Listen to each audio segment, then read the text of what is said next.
코스피는 상승폭을 조금 더 키우는 그 움직임이 나타나고 있습니다. 이 시각에 외환시장 어떤지 점검을 해보겠습니다. 유진투자선물 이주연 연구원과 함께하죠. 연구원님 안녕하세요. 네, 안녕하세요. 네, 환율 오늘 소폭 좀 내림세로 출발이 나왔는데요. 현재는 어떻습니까? 예, 원달러 환율이 오늘 전일 종가 대비 30전 하락한 1189원에 출발했습니다. 현재는 낙폭을 조금 더 키워서요. 1180원 선에서 거래가 이루어지고 있습니다. 무역 수지 흑자 발표 있은 직후에 낙폭을 좀 더 키웠는데요. 오늘 우리나라 무역 수지 흑자가 89억 달러를 기록한 것으로 나타났습니다. 하지만 오늘 환율은 1180원대 중반에서 등락을 보일 것으로 전망을 하고 있는데요. 일단 미국의 고용지표 호조로 글로벌 달러가 강세를 보이고 있습니다. 10월 ADP 민간 고용이 20만 명 증가하면서 예상치에 부합했고요. 그러면서 견조한 미국의 고용시장 상황을 확인했습니다. 여기 환율도 소폭 상승했습니다.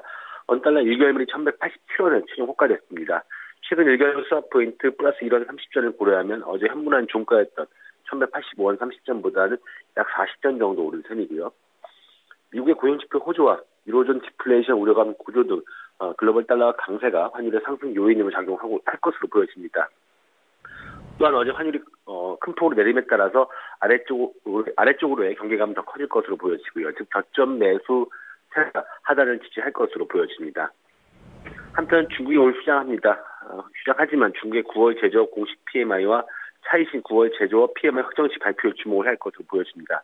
최근에 경험치로 봤을 때 지표가 부진한 것으로 나타난다면 다시 한번 큰 달러 매수세가 나타날 수 있을 것으로 보여지기 때문인데요.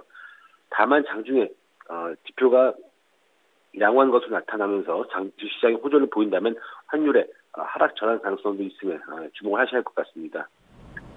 네, 당분간 1200원 선 앞두고 변동성 장세가 계속 좀 이어지지 않을까 싶은데 무엇보다 지금 1800원 선이 이게 이제 지지가 되는지 여부가 좀 중요할 것 같아요. 지지력을 좀 기대를 해볼 수 있는 건가요?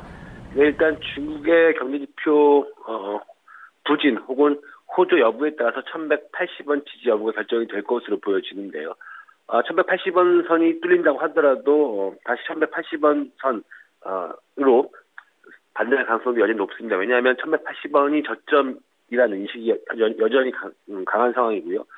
또 하나 미국의 특히 고용지표 호조를 보임에 따라서 내일 발표될 미국의 non-farm payroll, 즉 비농업 부분 고용지표에 대한 기대치가 높아지고 있습니다. 따라서 이런 것들이 환율의 저점 매수세를 하단을 지지하면서 환율 저점 매수 요인 작용할 것으로 보여지고요. 따라서 1180원 선은 지지가 될 것으로 보여집니다. 네, 그렇다면 오늘 예상 환율 범위를 얼마나 보고 계신가요?